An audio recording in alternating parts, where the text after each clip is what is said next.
Hi, my name is George Roberts. I'm a farmer here in Central Illinois, more specifically in Southern Peoria County. And here we're cutting beans here where we ran last night, and we're trying to check the header loss specifically. There's a pretty good debate, you know, how the Draper platforms are much better than the Auger headers, you know, and the claims of 2 bushel per acre savings.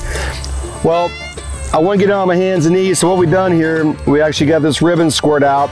So we actually have a 2x2 square, which would equal 4 square feet. So 1 bushel per acre loss is 4 beans per square foot. So to have 1 bushel loss due strictly to the header, we'd have to have 16 beans. So let's kind of dig through the residue and see what we can find. This was not staged, was not picked over. So there would be 2 in an unthreshed pod.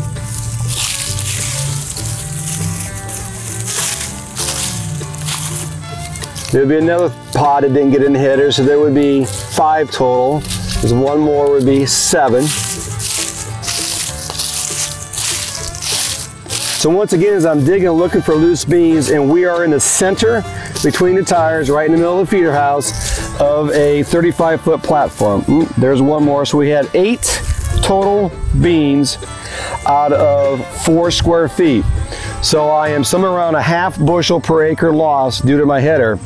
So with the cost and the cost of ownership of my auger head compared to Draper, the limited number of acres of soybeans I have, 400 to 700 acres per year, depending on the year and the rotation, I'd be hard pressed to ever pay for that fancy Draper header, and I'm perfectly content running the older stuff. So we're standing here next to my auger head, and it's a John Deere 935F sitting in front of a Case 7010 combine.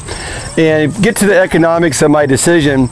This head was only 3 years old when I purchased it for $18,000, and I looked into buying a used Draper at the same time, and it was going to be somewhere in that $65,000 to $70,000 area.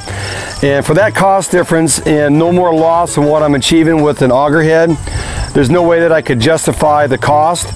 Yes, I may be able to harvest an hour later in the evening, but with my limited acres and so forth, that extra hour in the night wasn't that cost effective to me. And as you can see in this video here, we took this last night, and you can see the beans flying in the air, bouncing off the front windshield, or I should say the lack thereof. In my opinion, if you have the cross auger set right, vertically height, level, set all the way back, your fingers in the center drum oriented properly, your floor stripper augers adjusted correctly, this thing feeds as good as anything I've ever been around, including most Drapers. So in conclusion here today, just to go over some of the real facts real briefly, you know, with the Calmer kit before, I have 0 plug-in with a cutter bar and harvesting beans this year from the old corn residue, and I can go ahead and use a lot less expensive machine to do my bean harvesting, and at the end of the year, hopefully have more net dollars in my pocket.